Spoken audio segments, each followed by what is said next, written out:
It's The Clash,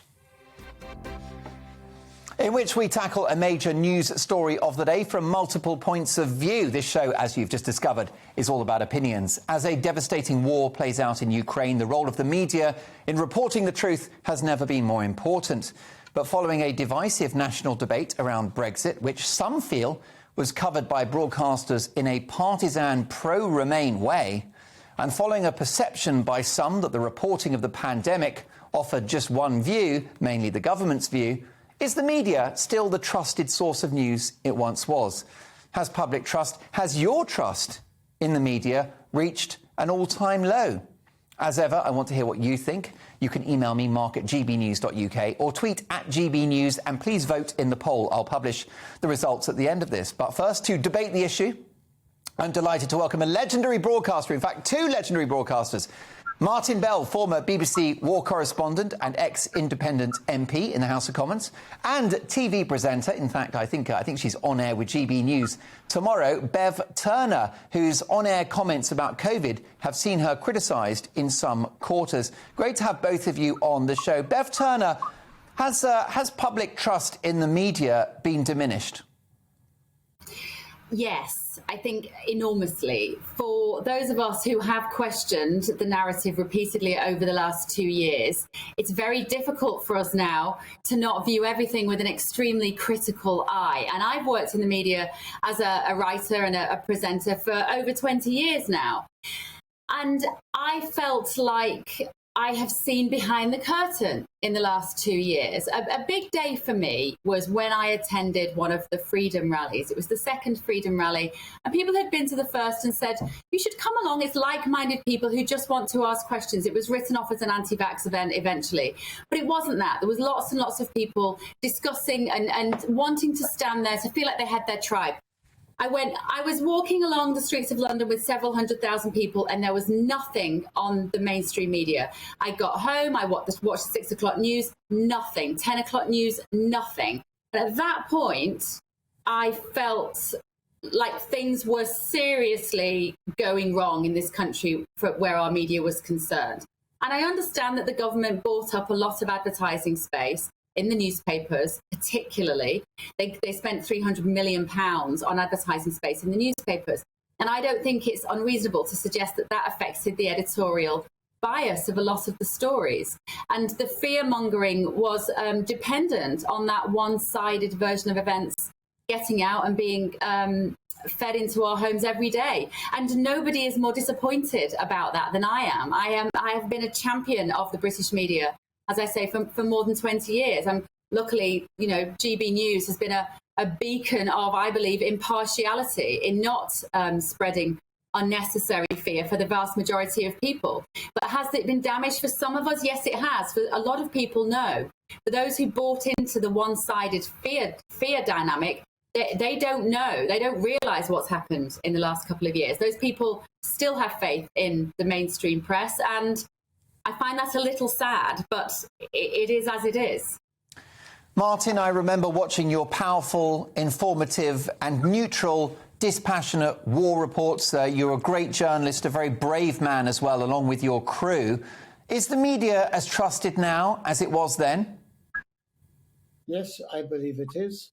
And I believe it to be even more trusted. If anything, I think the present emergencies of the pandemic and the war in Ukraine have absolutely emphasized the reason for public broadcasting. 183,000 of our citizens have died with or from COVID. We really don't need a broadcaster promoting the idea of anti-vax. We do not need a broadcaster beginning to be in favor of Putin. Look, I've spent 33 years public broadcaster. I've risked my life. I know people who've lost their lives. You drew the connection with Ukraine. We just have to understand where we are. And honestly, Mark, when you finished your career, you have to ask yourself where I was. You need the admiration of people who work with you and the people who work against you. And if you don't have that, you might think you've made a big mistake. I think GB News has got to get a grip of itself, frankly, and ask where it is and where it's going. Well, Martin, can I just jump in, because I would like Yeah, to go think for it. nobody has more respect for Of course, Martin it's all about opinions. than me, and I'm sure you too, Mark. You know, to see what you've done not only in journalism but also in politics is remarkable. But things have changed beyond all recognition in literally the last 2 years. So to give you an example of the kind of thing that I'm talking about, the ticking up numbers every day of those people who had died with COVID, and I would take issue with those numbers. They are not people who necessarily were healthy individuals who died. They weren't at all. 95% of people, sadly, who had COVID on their death certificate had at least 1, 2, or 3 pre-existing medical conditions with an average age of 82. That has remained constant. And therefore, we have to ask whether it was a proportionate response for our British media to put up the number of deaths every day and what that was doing to teenagers' mental health, what that was doing to children who thought that their grandparents would be next. It was extremely damaging, and it was not necessary. That would only work if there was a similar number of people being demonstrated as having had COVID and recovered and having got better, to give what I would describe as a completely proportionate and impartial analysis of the situation. Precisely the sort of journalism that, Martin, you pioneered. That, sadly, has not existed for the last 2 years. Will it come back? Perhaps. But what has also happened, because of this knock in trust with the media, people are now questioning the war in in the Ukraine. So I was on the TV this morning, and I was very, asking all the questions, open-minded, asking what we can do to help the people in Ukraine. And I had a lot of people on social media asking why I was suddenly towing the mainstream media line when I had questioned things for 2 years. And I had to hit back and say, because this is not COVID. This is demonstrably a conflict with personal human stories of tragedy and death. This Martin, is not COVID, but that trust too is right. gone.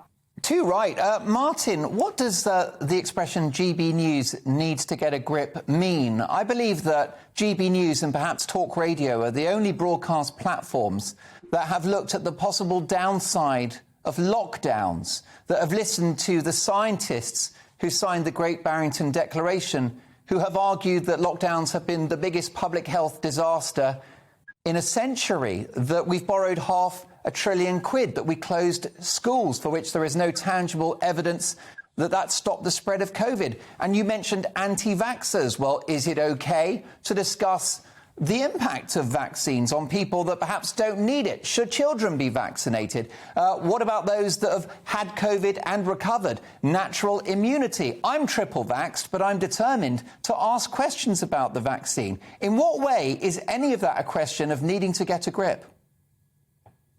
I think that your GB News, it provides a valuable service in questioning the orthodoxy. But you advertise yourselves as a news channel. And I would ask, in the major conflict of our time, the first most serious war in Europe for 1945, where are your teams in Kiev? What sort of news is it? All you're doing is offering opinion. If the opinion was based on the reports of your reporters in the field, I think you should look seriously at what you're doing and wonder if you want to go on doing it. That's what I think. Well, look, the bottom line, Martin, is that GB News is a news discussion channel. We obviously have an impartial news team, like the brilliant Miranda Shunker, who does the bulletins on my show. She's one of the best journalists in the industry. Apart from that, you've got former war correspondents like Colin Brazier, who sets out his view in a monologue, just as I do, just as Dan Wootton does, Mercy Muroki, and all of my other colleagues. And then we have a balanced panel who debate these things. And the point, Martin, is these things are not being debated elsewhere. And I would argue that's why the media are not trusted, and that's why our audience figures are growing by the day. At this moment, normally, we're beating Sky News, and I suspect right now we are. Mark, you're not advertised as a news opinion channel